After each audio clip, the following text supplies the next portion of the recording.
नमस्कार। आज हम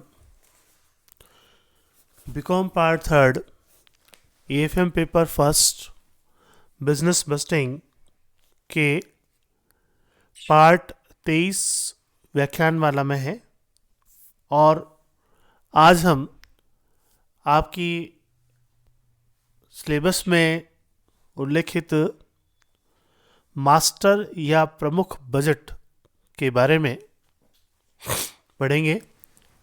मास्टर या प्रमुख बजट, जैसा कि इसका नाम ही है, मास्टर या प्रमुख बजट, ये एक तरह का प्रमुख बजट या इम्पोर्टेंट बजट होता है और सभी बजटों को समावेशित करने वाला एक महत्वपूर्ण बजट होता है जो सभी बजटों की रूपरेखा को दर्शाता है। तो इस प्रकार से, जैसा कि शाब्दिक अर्थ से स्पष्ट है कि यह एक प्रमुख बजट होता है और पूरी संस्था का एक दर्पण प्रदर्शित करता है।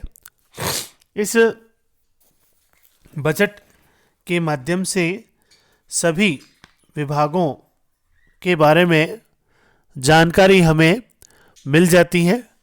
उनके क्या लक्ष्य हैं, उनके क्या उद्देश्य हैं, उनकी क्या लागतें हैं, वो अपने काम को किस प्रकार से करेंगे, उनकी क्या रिक्वायरमेंट्स हैं और उनको कितने संसाधनों की आवश्यकता है, आदि विभिन्न बातों के बारे में मास्टर बजट से हमें जानकारी प्राप्त हो जाती है। उपयुक्त मास्टर बजट में सभी विभागों अथवा क्रियाओं के पृथक पृथक बजट तैयार कर लेने के पश्चात इसका संक्षिप्त विवरण एक पृथक बजट में हस्तांतरित कर दिया जाता है, जिसे मास्टर बजट कहते हैं। इस प्रकार मास्टर बजट एक सारांश बजट है जिसमें सभी संगठक क्रियात्मक बजट सम्मिलित होते हैं। RMS विल्सन ने मास्टर बजट को सभी विस्तृत बजटों का एक समेकित सारांश बतलाया है।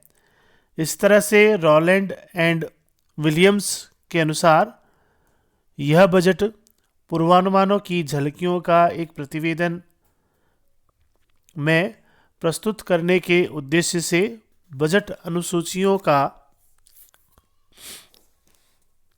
कैप्सूल के रूप में सारांश है। तो इस प्रकार से स्पष्ट है कि मास्टर बजट एक ऐसा बजट होता है या एक ऐसा सारांश समरी बजट होता है जो सभी विभागों के बजट तैयार होने के पश्चात बनाया जाता है और जिसमें सभी विभागों की झलकियाँ रहती हैं। सभी विभागों के जो भी खर्च और आय है उनका एक मोटा मोटा हिसाब किताब इन बजट में रहता है। कुछ लेखापाल बजटीय लाभ हानि खाता एवं चिट्ठा को ही मास्टर बजट मानते हैं। बजटीय लाभ हानि खाता बजट अवधि के अनुमानित लाभ तथा चिट्ठा पूंजी दायित्व व संपत्तियों को दर्शाता है। इसे आगे और डिटेल में समझाया जाएगा। तो कहने का अर्थ है कि कुछ विद्वान लोग हैं जो सारांश बजट या मास्टर बजट अलग से न बना करके लाभ हानि खाते को ही मास्टर बजट मान लेते हैं या मास्टर बजट कह देते हैं, जिसमें लाभ हानि खाते में कितना लाभ हुआ है, कितनी लागतें हैं, इन सब चीज़ों के बारे में पूर्ण विवरण होता है और बैलेंस शीट में पूंजी संपत्ति और दायित्व की जो अंतिम स्थिति है उसके बारे में भी उल्लेख होता है। उसे कई लोग जो है मास्टर बजट मान लेते हैं। मास्टर बजट सभी सहायक बजटों के समन्वय व समावेश से बनाया जाता है। समावेश से बनाया जाता है। इसलिए यह व्यवसाय के विभिन्न क्षेत्रों में अपेक्षित क्रियाओं के चित्र प्रस्तुत करता है। इसका निर्माण बजट अधिकारी द्वारा किया जाता है तथा बजट बाद में बजट समिति से अनुमोदित करवाकर संचालक मंडल में के समक्ष अनुमोदन के लिए प्रस्तुत किया जाता है। यह मुख्यतः उच्च प्रबंध के उपयोग हेतु होता है। सामान्यतः कुछ इस बजट में विक्रय की लागत, प्रशासन, विक्रय व वितरण, उपरिव्यय, सकल तथा शुद्ध लाभ को दर्शाया जाता है। इसके अतिरिक्त लाभों का नियोजन, संपत्तियों के बारे में सूचना एवं प्रमुख वित्तीय अनुमानों को भी बताया जाता है। यह प्राय बजटीय लाभ हानि खाता व चिट्ठे का रूप ले लेता है। मास्टर बजट जो है वह उसमें विक्रय, लाभ हानि और विभिन्न प्रकार के जो खर्चे होते हैं, लागतों का विवरण, जैसे प्रत्यक्ष व्यय में मटेरियल है, लेबर है, ओवरहेड है, और अप्रत्यक्ष व्ययों में प्रशासन व्यय, वितरण व्यय, कारखाना व्यय आदि विभिन्न व्ययों को दर्शाया जाता है। इसके साथ साथ कोई लाभों का नियोजन किया हुआ है तो उन लाभों का नियोजन भी इसके अंदर प्रकट किया जाता है। ये इसका एक सामान्य प्रारूप जो है उसके बारे में आपको बताया है। तो इसके जो लाभ हैं वो इस प्रकार से, पहला लाभ है लाभों का पूर्वानुमान। पीछे जितने भी बजट आपने देखे थे उन बजटों में लाभों के पूर्वानुमान, फॉरकास्टिंग से रिलेटेड कोई भी बात नहीं थी। प्रॉफिट के फॉरकास्टिंग से रिलेटेड कोई बात नहीं थी। लाभों का पूर्वानुमान इसमें किया जाता है कि ओवरऑल संस्था के लाभ कितने होंगे। एक इंडिविजुअल बजट के लाभ विक्रय बजट में आप देख सकते हैं, लेकिन ओवरऑल जो लाभ है वो कितना होगा, सभी को समावेशित करने के बाद उसके बारे में अगर जानना है तो आपको मास्टर बजट या लाभ हानि खाता या बैलेंस शीट इत्यादि की आवश्यकता पड़ती है। तो ये कमी जो है इसमें पूरी की जाती है। तो लाभों का पूर्वानुमान, मास्टर बजट एक अनुमोदित प्रालेख है जो संस्था की प्रक्षेपित लाभ स्थिति को दर्शाता है। मास्टर बजट में सभी व्यावसायिक क्रियाओं की जानकारी उपलब्ध होने से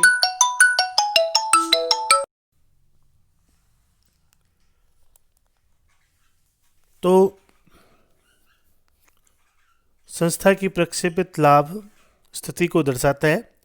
मास्टर बजट में सभी व्यावसायिक क्रियाओं की जानकारी उपलब्ध होने से लाभ ज्ञात करना आसान रहता है। दूसरा है वित्तीय स्थिति में परिवर्तनों के कारणों की जानकारी। बजटेड चिट्ठा संस्था की प्रक्षेपित वित्तीय स्थिति को दर्शाता है। इस वित्तीय स्थिति को विभिन्न अनुपातों की सहायता से विश्लेषण करने पर परिवर्तनों के कारणों की जानकारी प्राप्त हो जाती है। और जो तीसरा है महत्वपूर्ण व्यवसाय की जानकारी, मास्टर बजट के सभी विभागों के क्रियाकलापों का सारांश होता है। इसलिए इस बजट से संपूर्ण व्यवसाय की जानकारी प्राप्त हो जाती है। समन्वय, मास्टर बजट तैयार करने से कार्यात्मक बजटों में उच्च अधिकारी द्वारा समन्वय स्थापित करना आसान हो जाता है। प्राय मास्टर बजट को इस प्रकार से बनाया जाता है जो आप ये फॉर्मेट नेक्स्ट स्लाइड में देख रहे हैं। उस नेक्स्ट स्लाइड में आपको मास्टर बजट का प्रारूप बताया गया है, जिसके लेफ्ट साइड में पीरियड और राइट साइड में बजट कैपेसिटी, ऊपर हेडिंग है मास्टर बजट नॉर्मल कैपेसिटी का, जिसमें प्रोडक्ट है ए, बी और टोटल है इसका थर्ड कॉलम में। तो इस तरह से जितने भी प्रोडक्ट होते हैं उस प्रोडक्ट वाइज आप इसको उतने कॉलम बढ़ा सकते हैं। और मान लीजिए प्रोडक्ट वाइज नहीं बना रहे हो, कोई और तरीके से आप बना रहे हो, तो उस और तरीके को भी यहाँ पर मेंशन किया जा सकता है, एडजस्ट किया जा सकता है। इसमें ऊपर ही ऊपर आपने सेल्स लिखा है। जनरली ये जो मास्टर बजट है इसका प्रारूप कॉस्ट सीट से काफ़ी मिलता जुलता होता है। तो सेल्स है ऊपर ही ऊपर, जिसमें कॉस्ट ऑफ प्रोडक्शन है। कॉस्ट में सबसे पहले direct material, direct labour, factory overhead, और फैक्ट्री ओवरहेड में आपने ऐड किया है ओपनिंग स्टॉक और लेस किया है क्लोजिंग स्टॉक, तो आपके पास में ग्रॉस प्रॉफिट आ जाता है। इस ग्रॉस प्रॉफिट के बाद आपने एडमिनिस्ट्रेटिव कॉस्ट और सेलिंग एंड डिस्ट्रीब्यूशन कॉस्ट को घटाया है, तो आपके पास में नेट प्रॉफिट आ जाता है। एसेट्स मेंशन की हुई है, जिसमें fix assets, current assets, total capital employed, और जो आपका रेशंस हैं,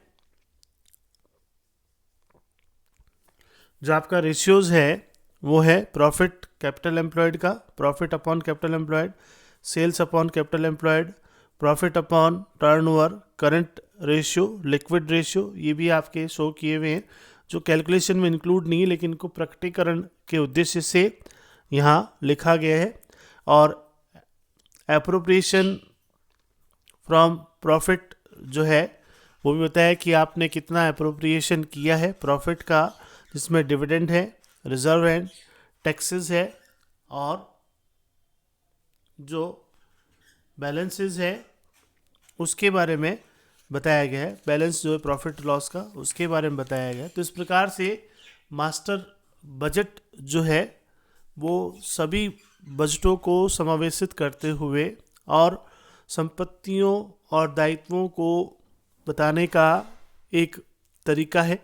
यानी कि आपके पास इस बजट को देखने से एक रफ आइडिया आ जाता है कि हमारे पास कितने प्रॉफिट्स हैं, कितने ग्रॉस प्रॉफिट्स हैं, कितनी अपनी सेल्स हैं, कौन से अपने डायरेक्ट खर्चे हैं, कौन से अपने इनडायरेक्ट खर्चे हैं, और कितना खर्चा सेल्स एंड डिस्ट्रीब्यूशन पर हो रहा है, कितना खर्चा फैक्ट्री पे हो रहा है, कितना खर्चा हमारा जो है एडमिनिस्ट्रेशन में हो रहा है।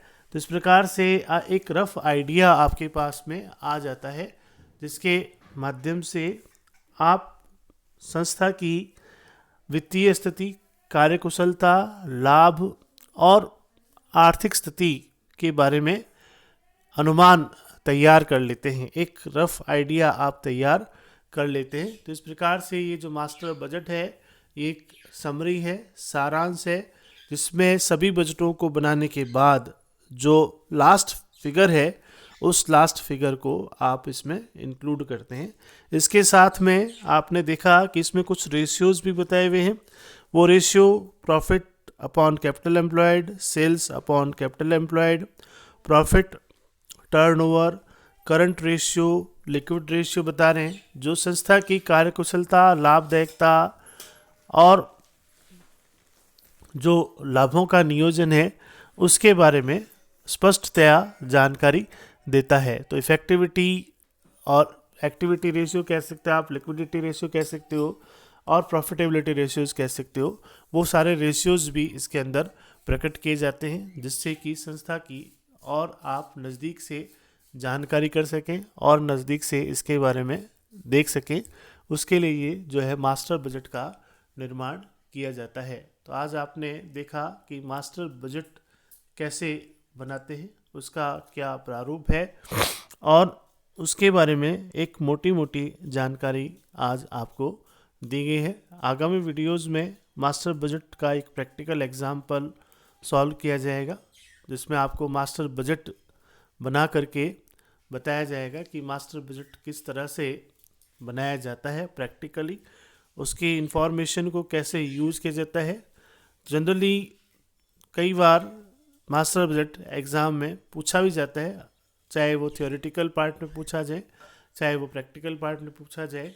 तो मैं चाहूँगा कि आप इस और थोड़ा सा और अटेंशन दें और ध्यान दें कि मास्टर बजट क्या है, कैसे बनाया जाता है, इसका प्रारूप क्या है। थ्योरी में आए तो जो आज की क्लास है वह इम्पोर्टेंट है, और प्रैक्टिकल आए तो उसके लिए आगामी जो क्लास है वो काफ़ी इम्पोर्टेंट रहेगी। तो थोड़ा सा ध्यान से देखें मास्टर बजट के बारे में। तो आज के लिए इतना ही, धन्यवाद।